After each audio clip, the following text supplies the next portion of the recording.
In this video, I'll show you how to understand Replit's credit-based pricing. First, sign in to your Replit account and open your account dashboard.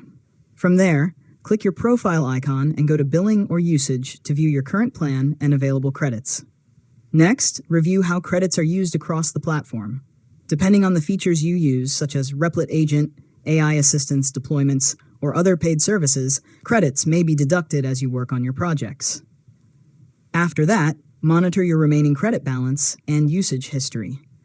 This helps you understand which activities consume the most credits and lets you manage your usage more effectively. Now, compare the available subscription plans to see how many credits are included with each one and whether upgrading makes sense for your workflow. If you regularly use AI-powered features or deploy multiple applications, a higher tier plan may provide additional monthly credits. Finally, continue checking your usage throughout the month so you can avoid unexpected limits and make the most of the credits included with your account. And that's it. You've successfully learned how to understand Replit's credit-based pricing. If you found this tutorial helpful, make sure to subscribe to Learn Mode Lab for more tutorials.